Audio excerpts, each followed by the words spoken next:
오늘 시편 33편은 작자를 알 수 없는 그런 시입니다.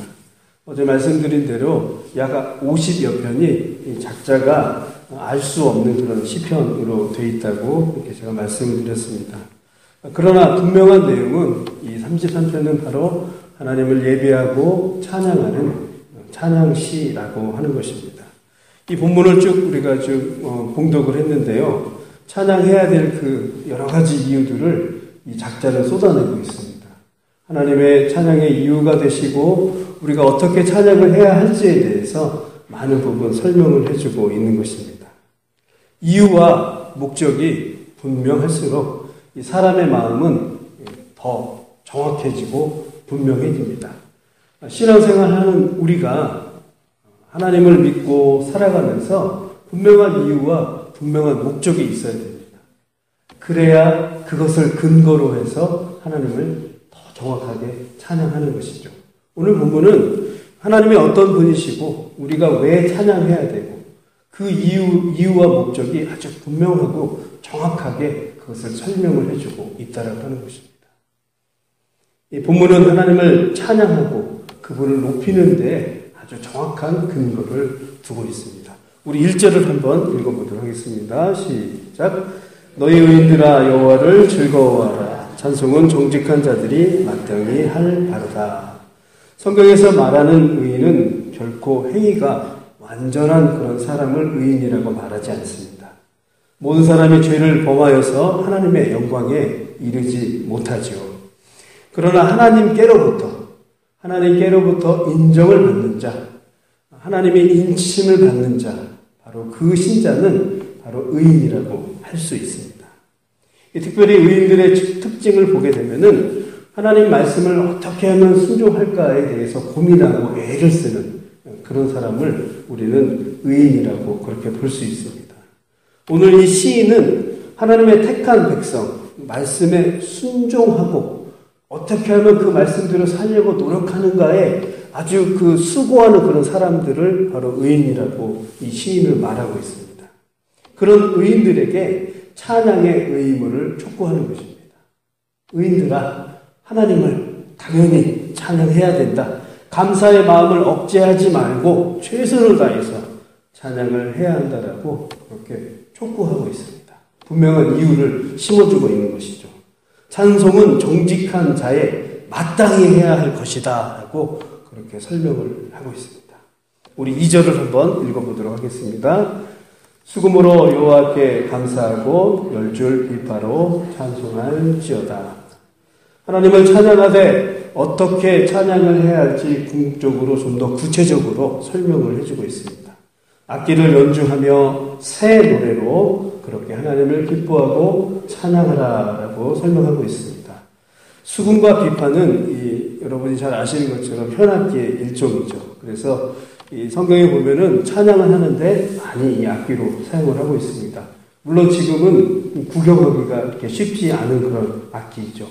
그러나 중요한 것은 모든 것을 동원해서 최선을 다해서 그렇게 찬양을 해야 하는 것을 이렇게 2절에서 설명을 해주고 있습니다. 우리 3절 한번 읽어보도록 할까요? 시작. 새 노래로 그를 노래하며 즐거운 소리로 아름답게 연주할지어다. 여기서 새 노래라고 하는 것, 새 노래로 찬양을 하자, 이런 우리 가사를 우리가 많이 알고 있죠. 들어보지 못한 그런 노래를 새 노래로 그렇게 설명하지 않습니다. 노래하는 자들이 늘 새로운 마음으로 하나님을 찬양하는 것, 부르는 것, 이것이 바로 새 노래라고 하는 것입니다. 다시 말해서 구원의 그 은혜와 은총으로 그런 감격으로 하나님을 늘 새롭게 찬양을 해야 한다는 것입니다. 우리가 똑같은 찬양을 평생을 불러도 그때그때마다 우리의 부어지는 은혜가 다릅니다. 그러면 그 찬양은 새 노래로 찬양을 하는 것입니다. 어린 양의 피로 나의 죄를 사하시고 날 위해 십자가 지심에 감사하면서 똑같은 찬양을 올해 불렀을 때, 내년에 불렀을 때 그 틀리는 것, 그 감정, 그것이 바로 새 노래라고 하는 것입니다. 구원의 감격으로 찬양을 하게 되면 하나님께 대한 그런 감사의 마음이 새록새록 우리 마음 속에서, 우리 영혼 속에서 일어납니다. 그것을 바탕으로 찬양을 해야 됩니다. 이것이 바로 새 노래라고 하는 것입니다. 특별히 보면은 즐거운 소리로 찬양하고 연주하라라고 이렇게 말씀을 하고 있습니다. 여러분 11시 예배를 들으시는 뒷자리에 있는 분들은 아시겠지만 어떠한 그 젊은 청년, 좀 정상적이지 못해 보이는 그런 청년의 찬양 소리를 여러분들이 아마 맨 처음에는 귀에 좀 거슬릴 것입니다. 저도 맨 처음에 이 청년의 그 찬양이 그렇게 귀에 달갑지 않았습니다. 왜냐하면 음정도 많이 틀렸고요. 박자도 상당히 많이 틀렸었습니다. 그러나 시간이 지날수록 그 청년의 찬양은 진심 어린 찬양이었고 정상적인 음정과 박자를 가지고 있는 그 어떤 찬양자의 모습보다도 더 훌륭한 그런 찬양자의 모습으로 제가 보게 됐습니다. 그리고 그 모습을 통해서 좀 부끄러운 그런 생각도 들었구나. 진심으로 중심을 다해서 찬양하는 청년의 모습을 11시 예배 때 저 뒷자리에서 저는 매주 발견을 하고 있습니다. 영적인 찬양, 즐거운 소리로 찬양, 매주 드리는 새 노래의 그런 찬양을 어떤 청년이 그렇게 부르고 있는 것이었습니다. 하나님은 그런 찬양을 즐겨 받으십니다. 그러한 중심 어린 찬양을 감동으로 받아들이시고 그 인생을 이끌어 가십니다. 우리는 매주 드리는 그리고 매번 드리는 이 찬양이 그러한 찬양이 되어야 한다는 것입니다. 우리 6절을 한번 읽어보도록 하겠습니다. 시작. 여호와의 말씀으로 하늘이 지음이 되었으며 그 만상을 그의 입 기운으로 이루었도다. 이 만상이라고 하는 뜻은 무리, 군사 이것을 뜻합니다. 좀 더 해석을 하면 해, 달, 별, 이 우주 전체의 모든 것들을 포함하고 있는 것입니다. 그리고 입 기운이라고 하는 이 말은 하나님께서 입 밖으로 내신 그 말씀을 이야기합니다. 그래서 이 6절을 풀어서 설명을 하면 하나님의 말씀으로 이 세상을 창조하셨다라고 하는 그런 의미입니다. 하나님이 바로 천지 만물을 지으신 창조주이시기에 그 세상에 지어진 모든 피조물들이 그분을 높이고 찬양을 해야 하는 것, 그것을 설명해 주고 있습니다. 우리 자신이 살아가는 이유가 바로 거기에 있습니다. 주님의 피조물이기 때문에 주님을 당연히 찬양을 해야 한다는 것입니다. 동물과 인간이 다른 것이 있다면 말하는 것, 첫 번째로, 두 번째로는 생각하는 것이 다릅니다. 우리에게 주님이 말을 주시고 생각하는 것을 주시고 이 영혼을 주신 것은 바로 이 모든 근거가 하나님을 찬양하라고 하는 그런 이유인 것입니다. 우리는 그러한 피조물로 그렇게 지음받았기 때문에 우리의 말과 또 우리의 영혼을 가지고 주님을 높이며 찬양을 해야 한다는 것입니다. 쭉 넘어가서 우리 12절 한번 읽어보도록 하겠습니다. 시작. 여호와를 자기 하나님으로 삼은 나라 곧 하나님의 기업으로 선택된 백성은 복이 있도다. 어제에 이어서 오늘 또 12절에 보면 복에 대해서 또 설명을 하고 있습니다. 자, 하나님을 경외하는 자들, 이 복이 있는 그 근본 이유가 무엇인지에 대해서 또 설명을 해주고 있죠. 인간 스스로가 하나님을 경외하기 이전에 우리들은 하나님께서 기업으로 선택하셨다라고 하는 것입니다. 즉 상속자로 우리를 주님이 선택하셨다라고 하는 것입니다. 이것이 바로 복의 근원이라고 하는 겁니다. 한국 사람들은 복 참 좋아하잖아요. 들어가도 복, 나가도 복, 그리고 어디 막 그 숟가락에도 막 복에 있고 방바닥에도 복에 있고 막 이 복을 많이 좋아하잖아요. 눈에 보이는 그런 복이 아닌 보이지 않는 복을 역시 오늘 본문 12절에서 설명을 하고 있습니다. 선택하시고 상속자로 삼으시고 자녀 삼으신 이것이 진정한 복이라고 하는 것입니다. 그런 하나님을 우리는 찬양을 해야 한다는 것입니다. 자, 우리 넘어가서 16절, 17절 한번 읽어보도록 하겠습니다. 시작. 많은 군대로 구원을 얻은 왕이 없으며 용사가 힘이 세어도 스스로 구원하지 못하는도다. 구원하는 데에 군마는 헛되며 군대가 많다 하여도 능히 구원하지 못하는도다. 16, 17절에 나오는 많은 말 군대는 바로 하나님을 떠난 자의 그런 모습을 얘기해주고 있습니다. 많은 말과 군대를 거느린 사람, 이 사람은 바로 자기 자신을 의지하는 그런 사람입니다.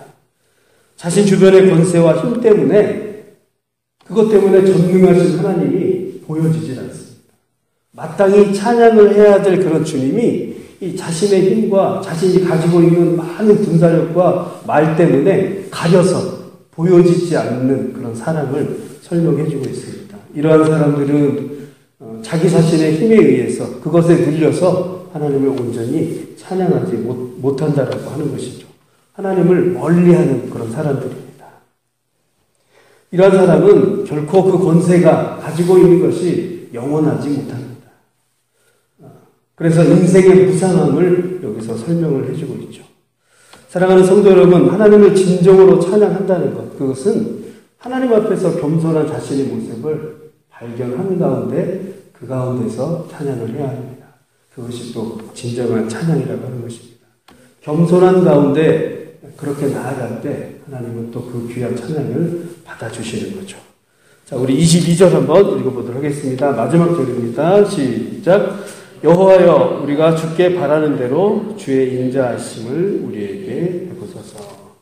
마지막으로 이 시편 저자는 인생의 궁극적인 소원하는 바가 바로 여호와의 인자다라고 하는 것을 강조하고 있습니다. 하나님의 은혜와 사랑이 가득한 자만이 그 영혼 깊은 데서 진정한 찬양을 할 수 있다라고 하는 것이죠. 세상의 창조자이시고 구원자이심을 그 하나님의 그 만지심 속에서 우리의 그 영혼 깊은 데서 그런 울림이 올라온다라고 하는 것입니다. 여호와의 인자하심을 발견했을 때 아주 귀한 찬양을 할 수 있다라고 하는 것이죠. 우리 본당에 지금 그랜드 피아노가 한 대 있죠. 제가 남문교회 왔을 때 보니까 1년 단위로 이렇게 조율을 하다가 점점 그 조율하는 시간이 짧아지더라고요.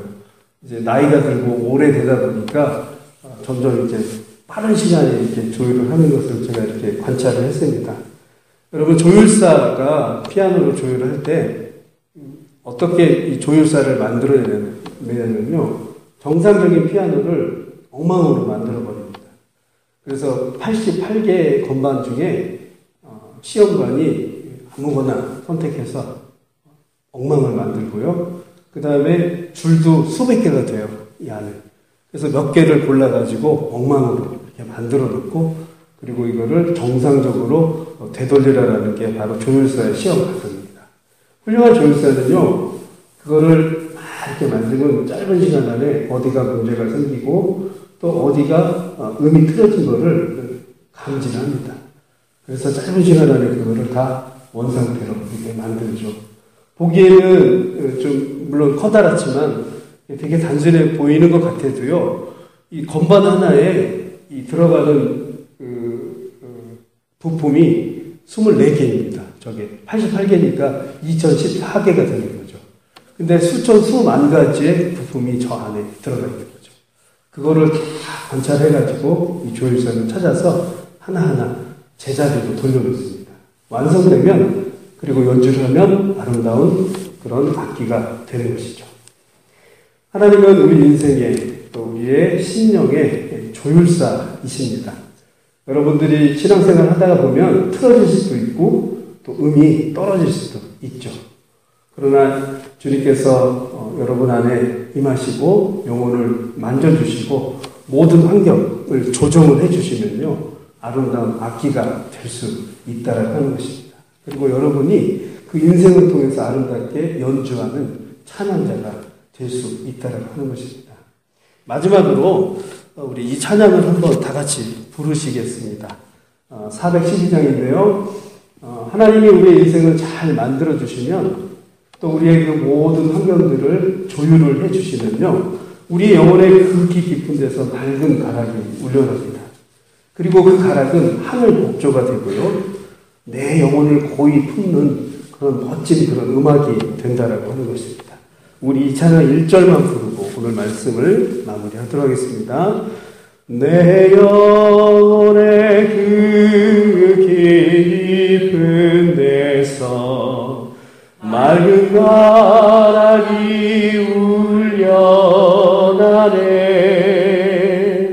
알고 저가 언제나 흘러나와 내 영혼을 고이 사네.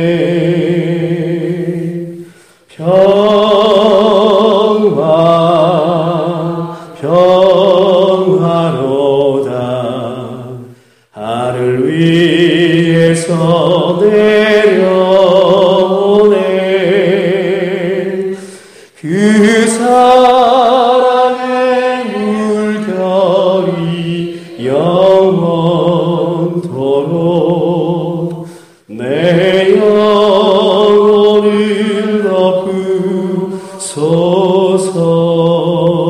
덮으소서. 기도하시겠습니다. 사랑해 주님 감사합니다. 조건과 환경에 너무 익숙한 그런 우리들입니다. 많은 부분 조건이 열악하고 환경이 좋지 않으면 우리는 너무나 쉽게 하나님을 원망하고 또 우리의 입술을 통해서 찬양하는 것을 게으리할 때가 참 많이 있음을 고백합니다. 주님, 오늘 말씀을 통해서 어떠한 상황에도 구원의 하나님, 은혜의 하나님을 우리의 마음에 심게 하시고 그것을 바탕으로 해서 늘 찬양하는 그런 귀한 찬양자 되게 하여 주셔서 우리의 영혼 깊은 곳에서 하나님을 진정으로 찬양하는 그런 찬양자 되기를 원합니다. 우리의 환경이 어떻든 간에 그곳에서 하나님을 열심히 찬양하며 살아가는 우리 아름다운 주님의 자녀 될 수 있도록 주께서 인도하여 주셨소서. 오늘 하루도 하나님의 은혜 가운데 살아갈 줄 믿으며 예수님의 이름으로 기도드렸습니다. 아멘.